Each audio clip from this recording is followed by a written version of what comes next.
I think you can never actually forget your roots, where you come from. The challenge will be how to not turn our shoulders to those who helped us in the beginning. And that's not just our user base. It's the people who joined us in the beginning when no one knew about us, when we didn't have a product.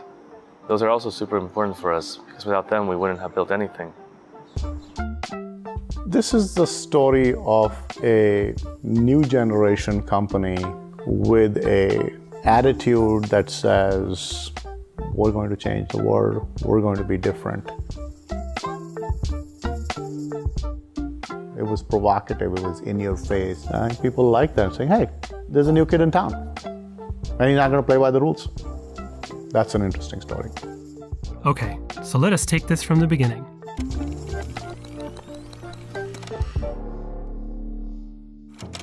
OnePlus was founded in December 2013 by Pete and Carl. Hi everyone. Hey guys. Starting a new smartphone company might not seem like the most innovative idea. We needed a new smartphone like we need a hole in the head. But they both felt the industry was missing something. We just saw that there weren't a lot of good products on the market. 就是我们一开始是我们要跟用户一起来打造一个品牌。 No one has ever communicated to ask the user, hey, what do you want? So on December 17th, Pete posted his first thread on the forum, inviting everyone to help them build the perfect smartphone. It quickly attracted the attention of tech enthusiasts, and within days the forum had turned into a community. The forums were actually the very first forums I ever signed up for. I actually heard about the phone from my friends. We were talking about tech. So I went online, the phone wasn't out yet. In his post, Pete asked the community to voice their opinion on hardware and software options, Which kind of got us into like a fever. I became so involved with the phone, but I was also becoming involved with the user community. And this is what made me stay, because I met friends, because the community was such a great community. With a promise to never settle, OnePlus quickly attracted more people to join the forum.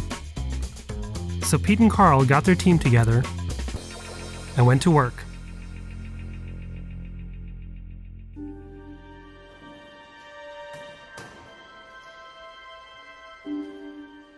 We actually didn't know what would happen when we started OnePlus. We just knew that all the Android smartphones on the market weren't made well enough.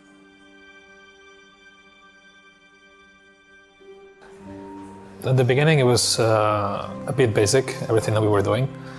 We didn't have an actual budget. We just had, like 3 or 4 people with 3 or 4 brains to use, and that's essentially what we did. And when you tried to hire people, it was also very hard because it was something that no one had heard about before. So it's understandable. Why would they want to join this unheard of thing before in Shenzhen? Even though there were some initial challenges, the announcement of OnePlus generated a massive hype. Early adopters gathered on the forum, creating the foundation for the community. We were very excited back then. We were doing all kinds of like little conspiracy stuff. Thanks to the dedicated fans, the community around OnePlus kept growing through word of mouth. When the OnePlus One launched, the community had reached tens of thousands. I stayed up till 3 in the morning to watch the launch. It was very, very, very, very exciting. A startup called OnePlus launched a low-cost phone today called the OnePlus One. The specs were released. It was amazing. It was fast, great camera, unlock, good memory. I was bringing it to work and everyone was looking at it. What's this phone? And oh, it's so great. The first time holding the OnePlus One was completely different to the smartphones I'd had before. It felt really good. The hype was kind of like out of this world. It was something absolutely crazy. When we launched the product, we got 3,000 requests per second to our website, and it went down immediately. I don't know what we've done, but we've done something pretty significant. We kept releasing invites, and every single month we were selling more than the previous month. I think for other companies, Like you start selling the first, let's say, month and a half, you sell a lot of phones, then it kind of like dies out. But for us, it was like, well, you know, we release more invites and people buy more phones. I remember talking to Pete about what our goals should be. And we said, if we can sell 30,000 phones in our first year, then it means that there's enough people out there who agree with our ideas. But we ended up selling almost 1 million phones in our first year. So that's kind of how everything started. After the huge success with the first phone, they began preparing for the OnePlus 2. With loads of confidence in this super hype brand, what could possibly go wrong? Hype is a very effective way to break through clutter. But now that you've got my attention, what are you going to do with it? If you're not able to meet the expectation, then that same hype can backfire on you with the same level of intensity.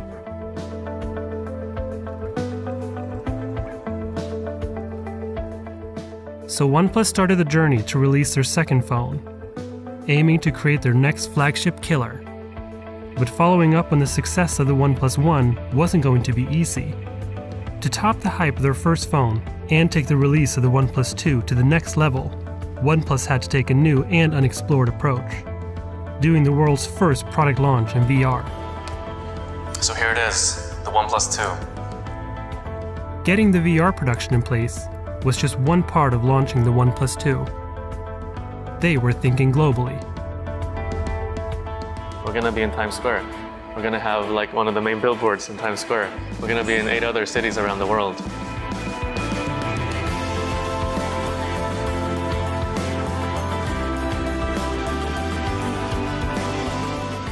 The launch itself was a huge success. But as for all big parties, there comes the day after. I was super excited after everything that happened yesterday. And then I went home, started browsing like all the comments online. But then I also read on Reddit yesterday night, and that kind of put everything into more perspective. So I think whenever we feel confident, we should read Reddit. So the comments on Reddit are like 80 to 90% negative. And the comments on Reddit were a great indicator of how the OnePlus 2 was received by the fans. It didn't really turn out the way OnePlus wanted. When I first saw the OnePlus 2 and the specs, I was very disappointed. I was almost heartbroken. So we probably got a bit out of touch with the community. I don't think we were listening that much to what they had to say and what their needs were. And I think that's where things went slightly wrong. I do think it was very valuable. And I still think, if you look at the whole picture, we got lucky in our second year. We got the chance to make such a big mistake so early on, and that we could all really learn from it and, become more mature and more humble because of it. If we see where OnePlus is in its history as we go into the third year, they have arrived on the scene as a credible player, as people have sat up and taken notice. However, in order to be in the top tier of competitors, they will have to scale. Going into the third year, OnePlus had to really reflect and define who they are, where the company is going, and how to cope with the extensive growth. So they say the tactics that sort of brought you here will need to evolve if you're going to get to the next level. You have to sort of give up some of your childish habits and act a little bit more like a grown-up. Things change a lot. Like most of my original colleagues already left, which is normal from every company who is experienced like this growth. But it's very important that you build a culture that's sustainable and that speaks true to your brand and that speaks true to finally the values of the company and the people who work in it. So there's really a symbiosis, if you will, between the people that you already have in the team and the people that you want to bring in. We had very strong ideas and we rallied everyone together because we really believed in it, and we got too cocky. When you're too cocky, you actually don't learn as fast because you already think that you know everything. But then we got a lot of negative feedback, and that caused us to lose our confidence. After experiencing growing pains on all levels, the aftermath of the OnePlus 2 launch shook the company in its foundation and put a lot of pressure on the next coming release, the OnePlus 3 and 3T. The 3 and the 3T was kind of like the year of maturity, but it was also a year of not much progress when it comes to doing cool things and cool stuff, which is what we like to do. I just kept saying no to my people. Don't do that, no, don't do that, don't do that. And just stay in the basic features and functions and do the basic stuff perfectly and then think about them later. The 3 was received very, very well. We realized that we couldn't overextend ourselves again, so we just focused on what we knew we were good at, which is, here's our device. It's one of the best devices out there. You can play with it too. If you're always focused on changing the world, always trying to do things that are innovative for the sake of being innovative, that might eventually kill you. The OnePlus 3 and 3T were great products, although they were very safe products, and that represented the overall mentality of the company. We went safe everywhere. The loyal fan base around OnePlus acts as a compass, with directions they'd like the company to take and not to take. So as you think about where OnePlus got its early success, it was really they captured the imagination of a group of early adopters who are not customers as much as fans. It goes beyond loyalty, it's brand love. And today the younger generation is asking a question. They're asking not what you make, but what you stand for. So I think that the reason OnePlus captured the imagination of an early group of fans is because they took this attitude of never settle, the attitude of disruption. Now the interesting question is when you get to more mainstream customers, do they care as much? How do you scale fandom? The community for OnePlus is its biggest asset. And I've never seen a community quite so dedicated. We're like these anchor points for these super techie nerds. And they've never gotten any company that talked to them like we do. So we're very unique in that respect. Grassroots brands, usually you have a very loyal audience at first that's basically behaving like a cult, if you will. As you scale your audience and your community, you go further and further away from the epicenter of what the brand promise maybe was to the initial user audience. We try to keep everyone happy as much as we can, but yeah, sometimes it's difficult to have like a very clear direction. What's really important is to have that face-to-face interaction where we can really get into a nugget of information that people maybe wouldn't have shared otherwise. And so we want to have a really open and honest dialogue with people, and that's why we call it the Open Ears Forum. In the last few years, we've come a long way in terms of our customer support, but we appreciate that there's still things that we need to improve.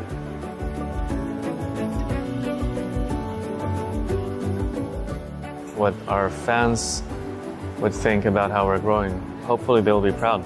And they will feel like they've also been a part of it, and it's also their baby. So when they'll see our phones everywhere in the future, they'll be proud of the fact that they had a hand in helping make this happen. With past releases behind them, OnePlus set out on a path to again bring the community closer, gathering their feedback and inviting them to events, meetups, and their first global onstage launch with the OnePlus 5T.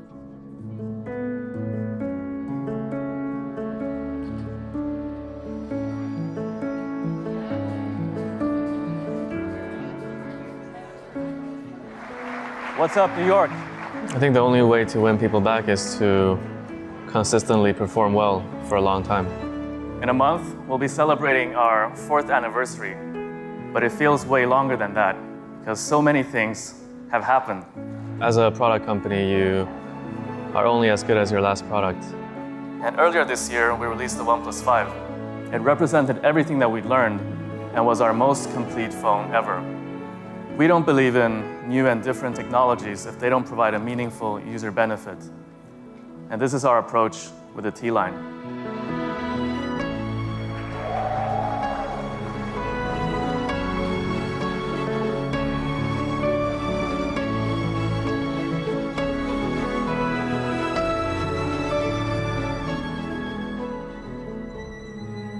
the logical end of this story should be the birth of something that is sustainable.